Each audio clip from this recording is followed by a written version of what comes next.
We'll see what those who have been pursuing this case have to say. But our reporter, Godfred Tanam, has joined us on the line. Godfred, good afternoon. Thank you for your time. Good afternoon, Martin. What were the arguments put forward by the lawyers for Madam Aisha Huang and her 4 colleagues? The lawyers for Aisha Wan, and they presented their bail application. They said that Aisha Wan was someone who was sick and they needed medical attention frequently. But the judge didn't really base on that to grant her bail. He said that the health document they presented to the court were from a hospital in the university in China, which cannot be authenticated because it is not coming from a Ghanaian hospital. It cannot be authenticated, so they cannot base on that to grant him bail. But the argument that the prosecution put forward was what he really based on to grant the 5 Chinese nationals bail. We were also told that the judge said that the prosecutors did not have enough proof for which reason they should be kept. What did the lawyers say, or what did the state prosecutors say? What was their position? The state prosecutors argue that if they are released, the 5 Chinese are released, they are going to tamper with evidence. And then also, investigation was ongoing, so definitely it will be very difficult for them to be granted bail and then investigation to go on. But the judge said that was vague, and then no judge will base on that to refuse an accused person bail. So the judge didn't stand on that to grant them the bail. He said that what the argument he was making was vague, and it did not really convince the court to stand on that to grant Aisha Wan and the 4 others bail. And finally, what were the bail conditions that were given? The bail condition that was given, they were granted a bail to the tune of 500,000 with 2 sureties, who must all be Ghanaians residing here, and also added that the suspect must report themselves twice each week to the Inspector General of Police or the Director General of the Immigration Service. And then they should also, he ordered them to hand over their passports to officials of the court, that is the court registrar, for them to be handed over to the immigration. Thank you. Thank you so much, Godfred Tanam, TV3's court reporter, giving us the latest from the court with regard to Madam Aisha Huang, who is on your screens. She has been granted, but she and her 4 colleagues have been granted bail. And we'll see what the responses will be from the prosecutors and whether or not the case will be sent back to court. Staying with the courts, the Accra Human Rights Court has directed the lawyers for the embattled Ridge Hospital Medical Director, Dr. Thomas Anaba, to serve the statutory notice of the suit to the Attorney General's office.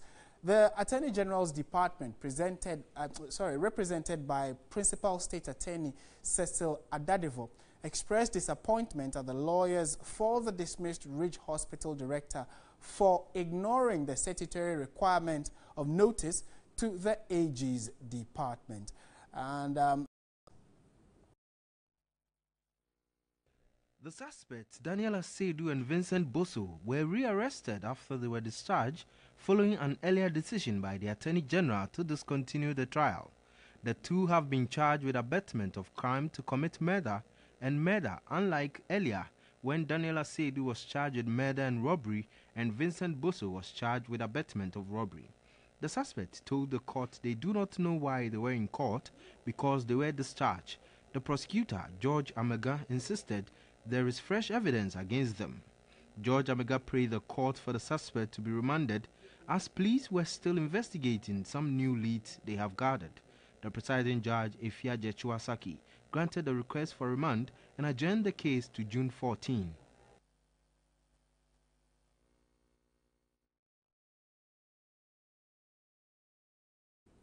all right, so that story actually had to do with the release and rearrest of the 2 people with regard to the former Member of Parliament for Buakwa North. And so it's also a court issue. But the story that has to do with the colonel, we know, the captain, I beg your pardon, we know yesterday the Chief of Defense Staff, Lieutenant General Obed Boama Akwa, called for calm among the Ghana Armed Forces following the lynching of Captain Maxwell Mahama. Addressing a Deba of the at the Burma camp in Accra, he encouraged the men to exercise restraint and avoid violence and reprisal attacks as the best way to honor their departed colleague.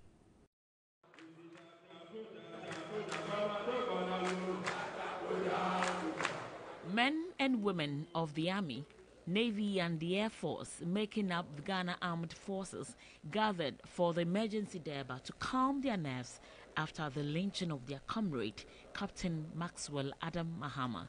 May the soul of Captain Maxwell Adam Mahama and the souls of the faithful departed rest in perfect peace. Obviously not their usual posture, clearly demoralized. As a military institution, Captain Mahama's untimely demise puts a great strain on our resilience as a fighting force, our coping abilities, and our response to crisis. The Chief of Defense Staff, Director General Obi Akwa, regretted the unbridled posting and sharing of videos and still pictures of the incident on social media and lamented about the pain it brings to the bereaved family. May I use this opportunity to appeal to you to resist the temptation of rebroadcasting such disturbing images. We must honor our departed colleague and also respect the sensibilities of the bereaved family. Some of the men could not hide their displeasure and anger at the turnout of events. You have all the bodyguards around you, but when you wake up early morning and you perform your own personal exercise, nobody will be there, and you don't know who is also training you. That we go, that forestry duties and those things that we have been doing, assisting them. So I would suggest we leave the work for the police to also so that we come back to our Yes, the DC of the area statement that he was the commander of soldiers protecting the gatherers. This DC issue goes on. If we can also use, we should do the DC. Once we are the last resort in this country, if we allow ourselves to be eating this way, something might happen. I'm suggesting in Matthew 26:52, he who draws the sword must die.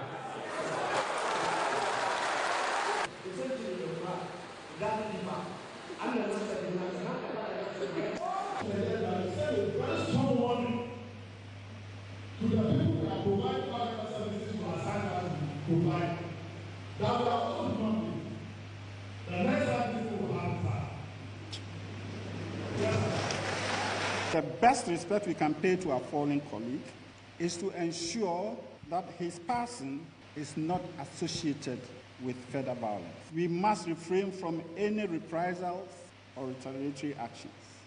But the CDS gave the assurance that steps are being taken within their mandate to protect the officers while ensuring that the laws of the state are duly respected. Others raised concerns over available support for the family of the deceased, especially his wife and children. The CDS revealed many individuals have indicated their intentions to support the welfare of their children. Indeed, Monday, May 29, will go down as one of the darkest days in the history of the Ghana Armed Forces. All right, so staying on the subject matter, Parliament has called for speedy investigations into the murder of Captain Maxwell Adam Mahama to ensure justice. The legislators condemned the act and commended the military for exhibiting professionalism in such a difficult situation.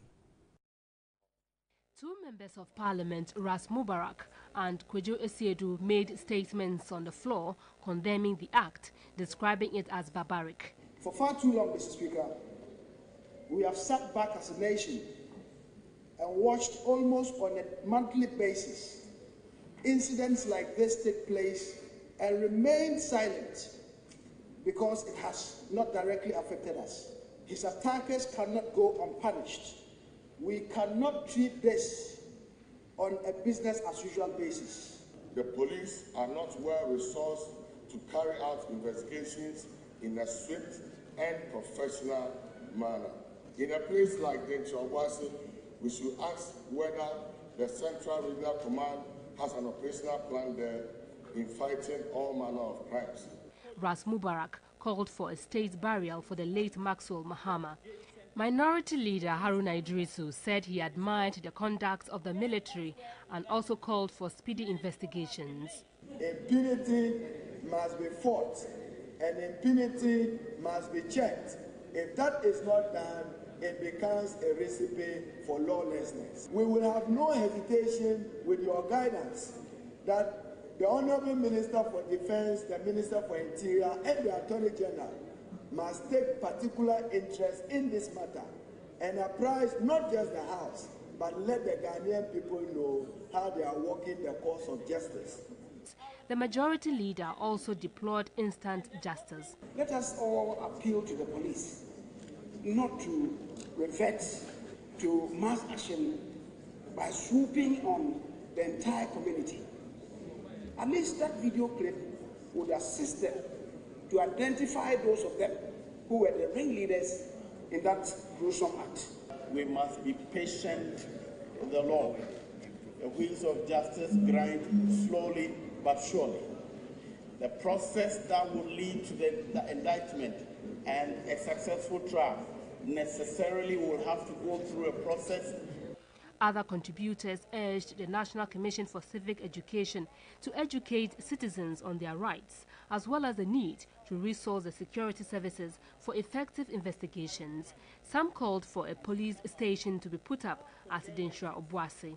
Deputy Interior Minister Henry Korte assured members the security agencies would fish out all the perpetrators and bring them to book.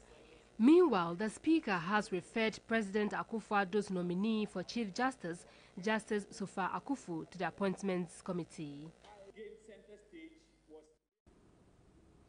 All right, so we're staying with this subject matter, and I'm sure if you're following what's happening in social media, you would tell, or you can tell, that there are attempts to raise funds for the family of Captain Mahama. As to whether or not it is the right way to go and who should be mandated to handle that has become the bone of contention. The fundraising campaigns usually on Facebook and other social media sites, as you can see on your screens. But how do we differentiate between the right and the wrong pages, or who is doing the right thing?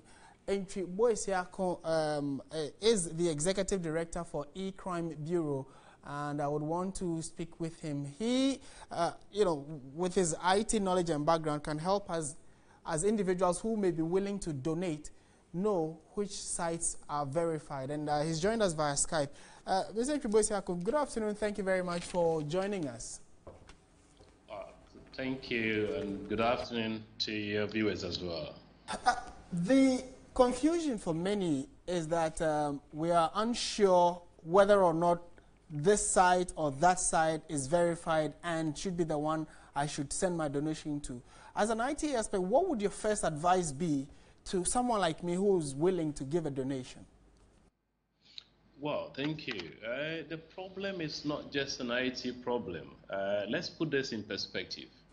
The IT infrastructure is only providing the platform to allow such, charitable initiatives to reach out to a number of people. I think that is a role the IT is playing here. But I have analyzed the system, the registration systems around such, charitable initiatives and donations, and I think there are fundamental gaps. I have mentioned that a potential fraud around such national tragic events are always present. We remember very well June 3rd, the fire incident at Circle. We monitored certain actions, a group of people who solicited funds via mobile money, opening accounts just to solicit funds, with the aim of contributing to the victims of the disaster. Now, this is what we uncovered. Typically, to obtain an account number from a bank that is linked to such charitable initiatives, you need to have a written constitution, a sort of document, and have a name of 3 or 2 people and their documents, then you can open a bank account and receive donations. But there is a big issue here. You know, we're talking of how do we track the proceeds that have been collected? How can we determine that the money which has been collected finally end up to those who need the money? And even who were the people who were providing them, donating to such initiatives? I think we have the Money Laundering and Terrorist Financing Act here, which requires that every source of funds should be determined. Right. So even when a charitable initiative is legitimately set up, there is a potential fraud around it that somebody could collect the money. Let's say $100,000 US, probably $50,000 will get to the victims. So I think we need not to just look at the problem from the IT perspective. Of course, the IT will always be a platform for people to reach out, both genuine, people with genuine intentions who want to collect the money. There should be a legitimate monitoring scheme in place whenever such ventures are undertaken. Absolutely. I think there is the need for some kind of registration. Well, within our country, we have the Registrar General, which has a responsibility for that. I'm not saying to register a charitable initiative, it has to take 3 days or 1 week.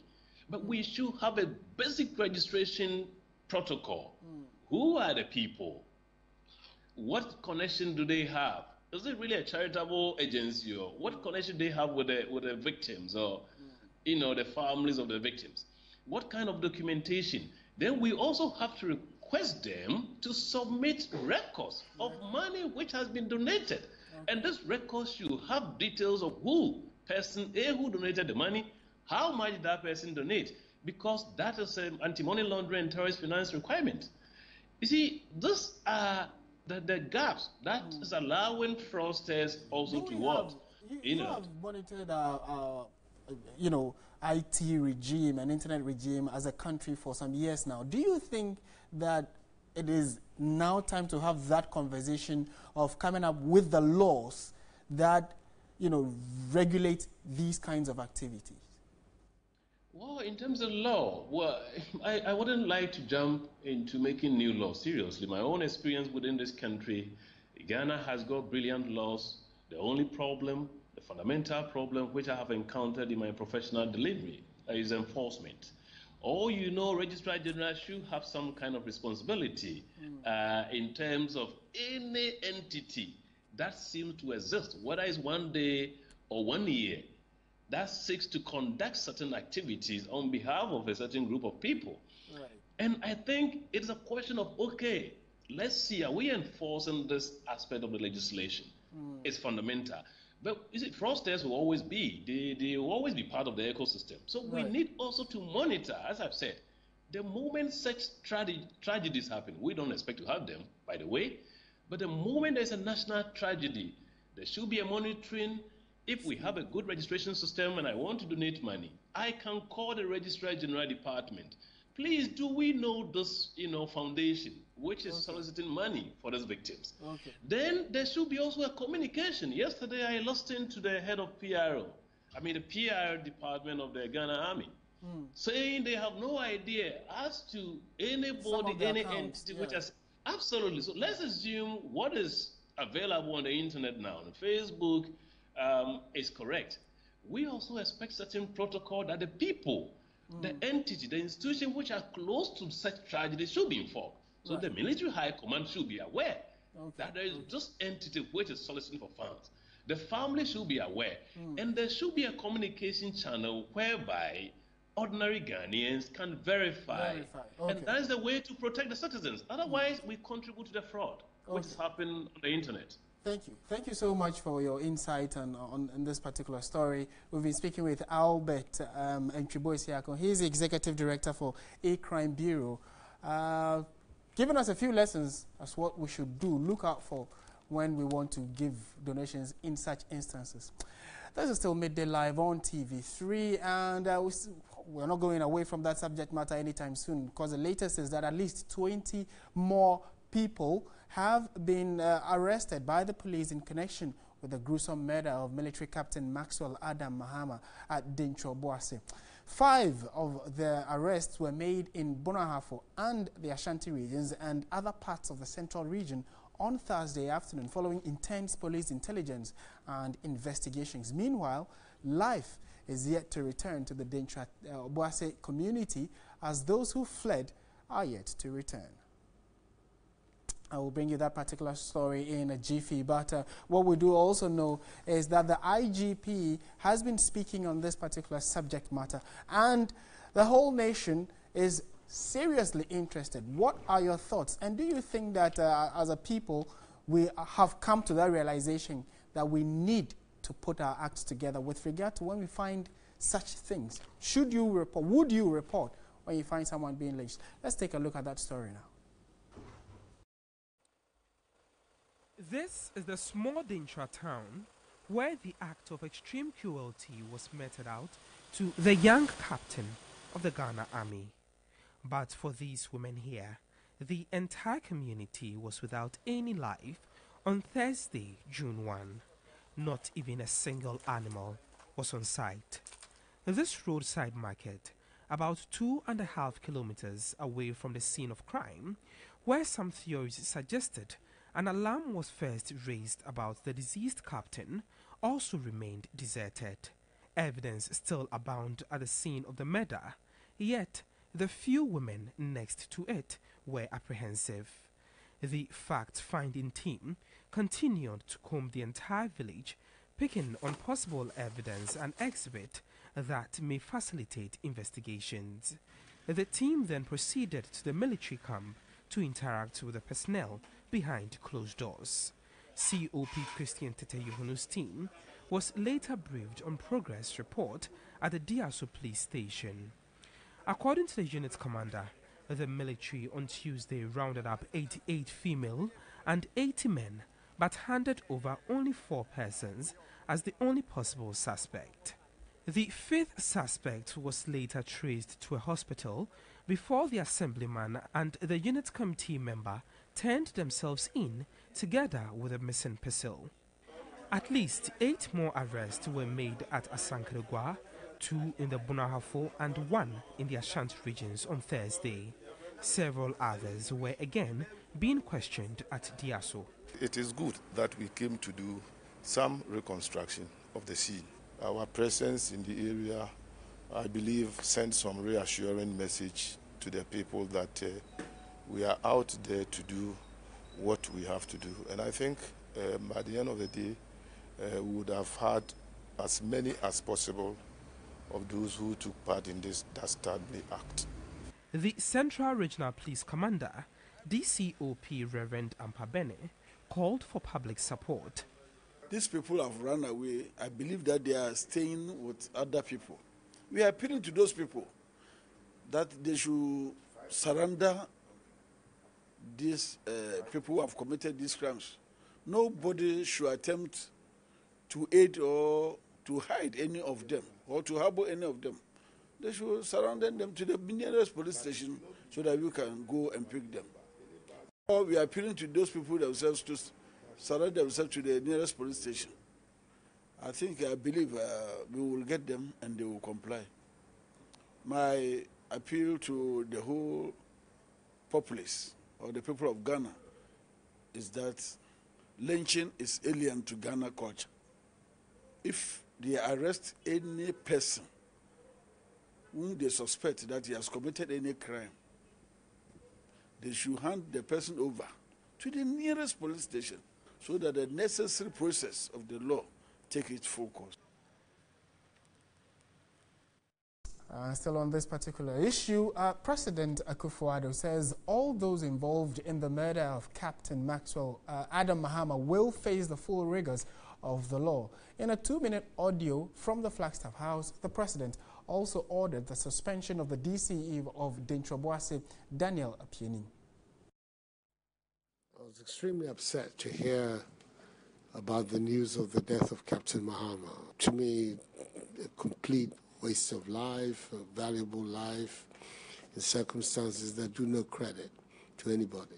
Very, very sorry to hear about it. And I'd like to extend my sincerest and deepest condolences to his wife and family. I asked the Vice President to go and visit with the family, and I believe today my own wife, Rebecca, has been also to console the widow.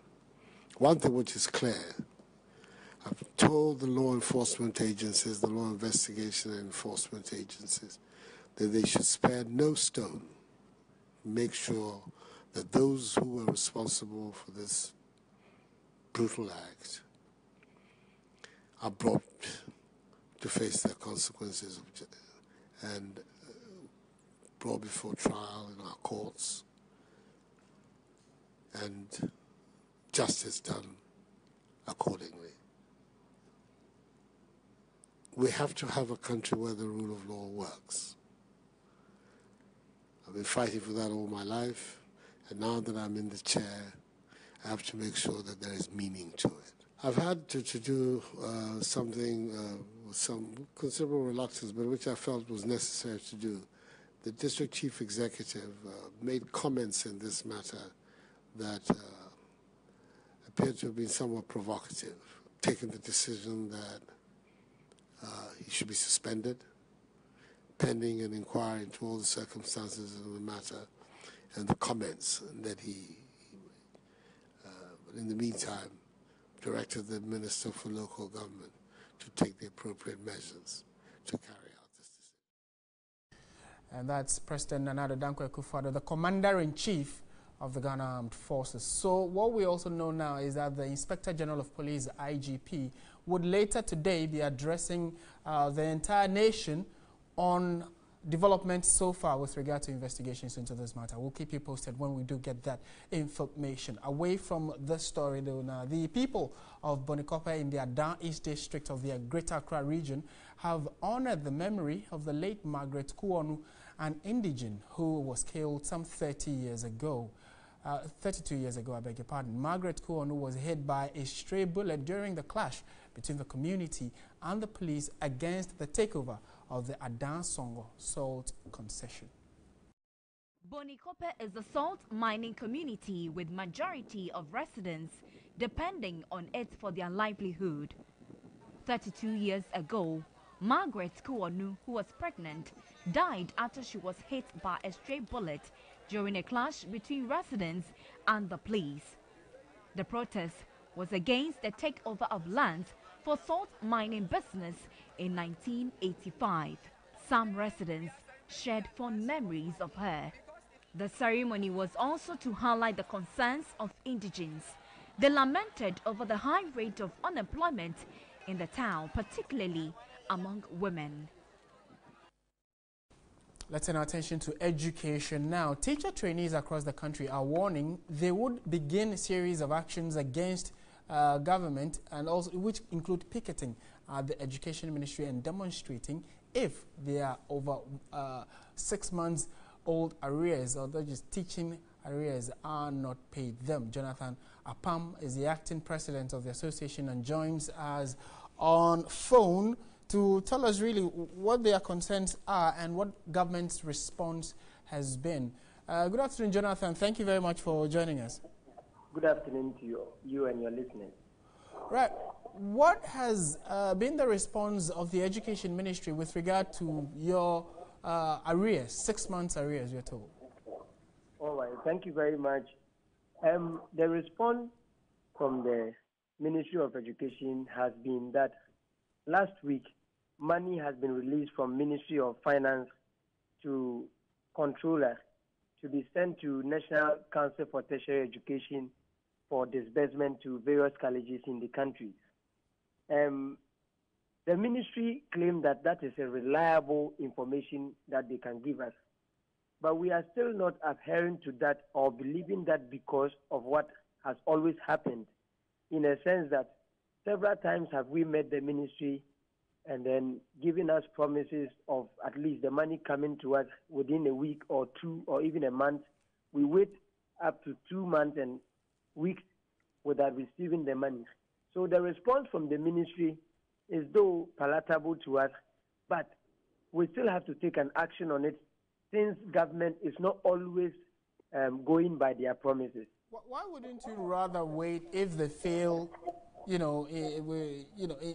paying you the money as they have promised? Then you take your action. So you go and start picketing and demonstrating. Then they bring your money to pay to you. How does that work out? You see, that is why I said earlier on that on the 12th of April last month, we met the Honorable Minister for Education, and he made a strong promise to us that within that week, processes would have been completed and the money would have been released so that disbursement could start. As I talk to you, today is a deadline of registration for semester examinations for the colleges of education as far as UCC is concerned. And principals are threatening us that if this money is not released by government and we do not also pay to them, then we are not going to be registered for examinations. So it is for government to react quickly and finish up all processes that are involved so that the money gets to the principals before Monday. Other than that, if we proceed and we're not able to register today, then it means that later on, if we are going to register, there will be penalty involved, which principals will not bear that cost, but trainees will bear that cost. Okay. So what is your immediate next line of action? We have sought permission from the police to have picketed at the Ministry of Education on Monday 5th. But unfortunately, the police are giving us a signal that on Monday, BEC is going to start. Thereby, they may be busy on their duty post going round to see how far BEC examinations could go on well. Moreover, the Minister for Education himself may also have to go around and check out pertaining the examinations. Thereby, they seek that we postpone the picketing to either each week or probably any convenient date. So we are still talking to them to see whether we could go in terms with them. Then we picket on 5th at the ministry. So by the close of today, if we're able to sort out with the police, then Monday we'll picket at the ministry. If we're unable to sort out with them, we'll also let the public hear. Thank you. Thank you for speaking with us, Jonathan Apam, President of the Teacher Trainees Association of Ghana. This is still Midday Live on TV3. We'll be back with business. Stay with us.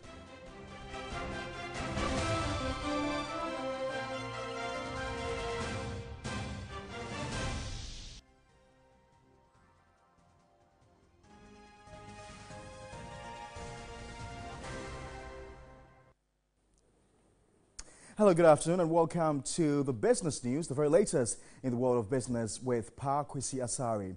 Now, e-waste scrap dealers can outsell their waste to government for recycling under the GIZ and Ghana Partnership Project. The Minister for Environment, Science and Technology and Innovation, Professor Kwabena Frimpong-Boateng, says the move is intended to reduce environmental pollution created as a result of unprofessional recycling methods. Second-hand electronic gadget sales have become a booming business in the country. Many people patronize imported second-hand gadgets because they come at a cheaper cost and are also generally seen as more durable. But these gadgets sometimes come with a shorter lifespan due to overuse by their original owners, contributing 15% of electronic waste in the country. The damaged gadgets are patronized by scrap dealers for other purposes. Although scrap dealers convert the e-waste into profitable ventures, the burning of the unwanted parts is said to contribute to the emission of greenhouse gases, which pollute the environment.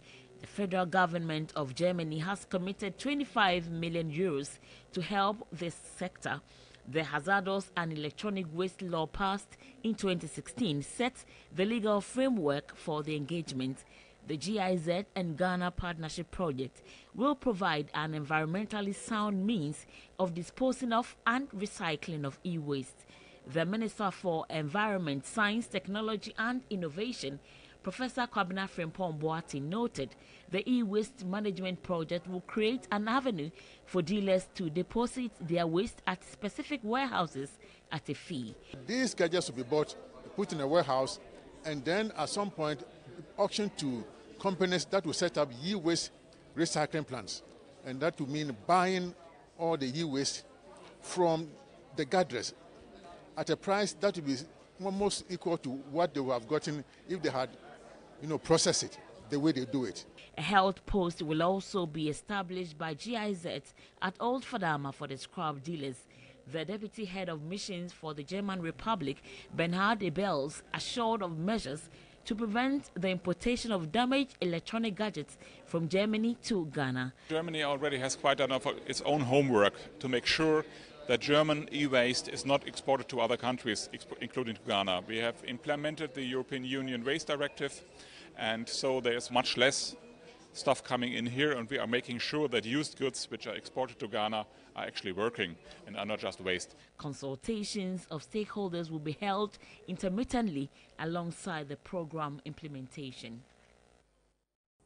In other news, TV3 Business is reliably informed that government wants at least 20% local participation in the new management of the Obuasi mine. The mine, which was closed down for restructuring some 2 years ago, is yet to be opened due to a number of considerations. Here is a Newsdesk report. The closure of the Obuasi mine has impacted negatively on the local economy. The mine, which went into limited operation stage between 2013 to 2014, following a restructuring plan announced by Anglo-Gold Ashanti, resulted in the retrenchment of close to 6,000 mine workers. The restructuring exercise, which was expected to last for 2 years, was intended to reposition the mine. This exercise was part of efforts to extend the life of the mine, modernize mining operations, and increase revenue. The expectation was also to create hundreds of direct and indirect employment, thereby increasing government revenue base.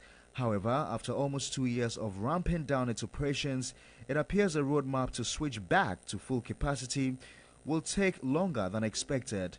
The company last year took government to the International Tribunal due to occupation of parts of the mine's operation sites by Galamsey operators, even after ceding about 60% of their concession to government.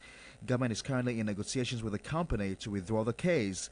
TV3 Business has learned that two multinational miners, Barrick Resources of Canada and Australian giant BHP Billiton, are in negotiations with AngloGold South African owners over buying the troubled mine. If an agreement is reached, AngloGold will have to notify government about the deal before an approval is given. But deep-throat sources close to TV3 say government wants at least 20% local participation in the mine. A committee comprising the Environment Ministry, AGA Management, Minerals Commission, Land and Natural Resources and technical experts is to be set up to look into the revival of the mine. That's a Business Desk report. That's all for the business news. My name is Pakusi Asari. Up next, we got the very latest in the world of sports.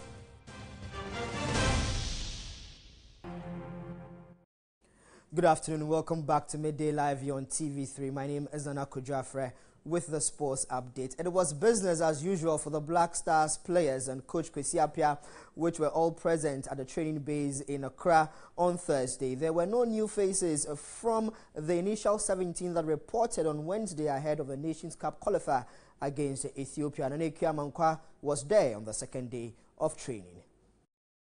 The players, as expected, were put through their paces today by head coach Kwesi Appiah as they shape up for the crucial encounters this month under new coach Kwesi Appiah. The games this month present opportunities for many of these players to leave lasting impressions on the minds of fans and the technical team. Most importantly, no new faces were seen at the training camp on Thursday following the 17 who showed up the day before. Not yet present are the likes of Adam Kwarase, John Boy, Harrison Afo, Thomas Partey and Asamoah Gyan.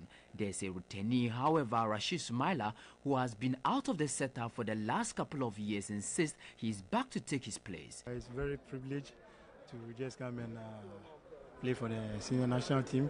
And I'm really happy I'm back. I'm ready to fight for my nation.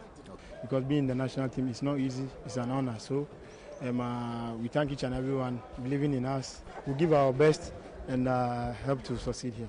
Many of those present, though, especially the new faces, will seek to take full advantage of the experience they are gathering at the non-residential campaign. Some of the local base players are ready to embrace it. It's a big honor, to be part of the Black Star, and then I'm really proud of myself, and then I'm really part of what I've been doing all season, and then coming here, I'm going to do my best and then to keep myself in the team.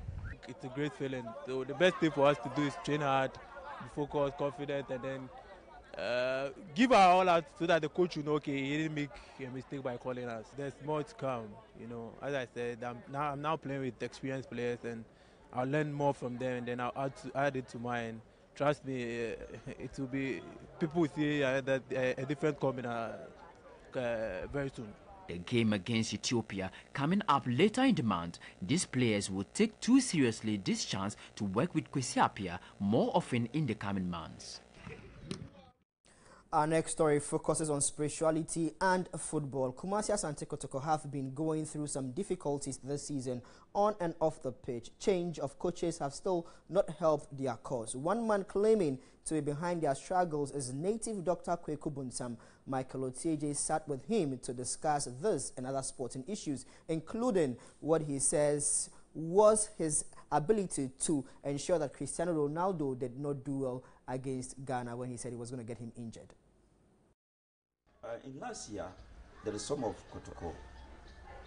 There are 4 boys.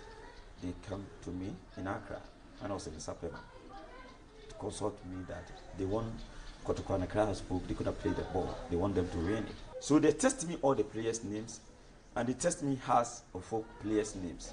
I give them my medicine. The time I was going to South Africa, somewhere 2000, I worked for Kotoko more than 6 to 7 years ago. So when the ball comes, and then they started insulting me. Hasselhoff, I told them the Hasselhoff is going to win Kotoko. And they say, oh, it's the management. It's the coach is no good. I told them that if we let go bring Coach Morino Bassino or Coach Dasekete and I say I go to Fista to come. You're not going to win. I remember before the World Cup, you said Ronaldo was not going to score. Yes, and he scored against Ghana. You see, the keeper also is roughing keeper. So that day when he was interviewing me, I said that Ronaldo want to score Ghana 3 goals. So I use Kappa to knock his leg, and then I do it. So when it comes up, the Ghana football GFA, I will go there and then I need 1 snap and 1 egg. When I send my children go there, they say that they are Christians. Listen very, very careful. They are Christians. They do not go and show and I say, sir, if the money come, I come to the Christian's pocket or my pocket. So I will do something. Where the day I do something, they interview me. 2 weeks time, Cristiano Ronaldo get the injury. I say it before it comes. Not it comes before I say it. That's you on Midday Live. My name is Anako Jaffe. Thanks very much for watching. Always a pleasure, sir. Thierry Nyan returns on News 360 with the latest sports updates. Back to you, Martin. Thank you so much, Nanako Jaffe, with the latest in the world of sports. This is still Midday Live on TV3. We'll be back shortly.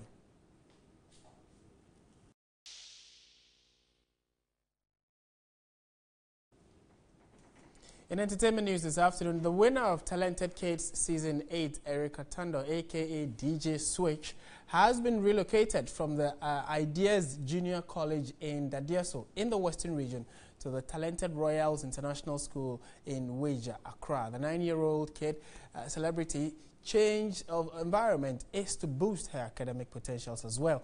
TV3's Owusu Warai has more.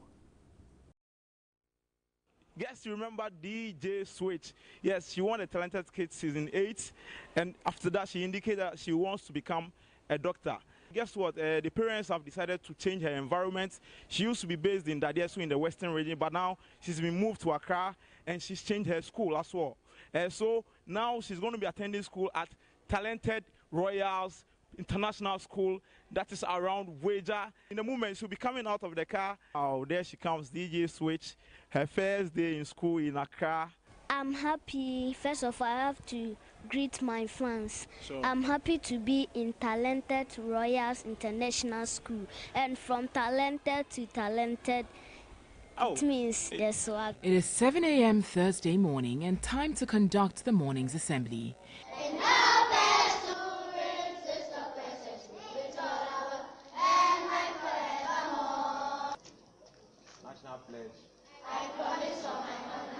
DJ Switch just couldn't wait to meet her new friends.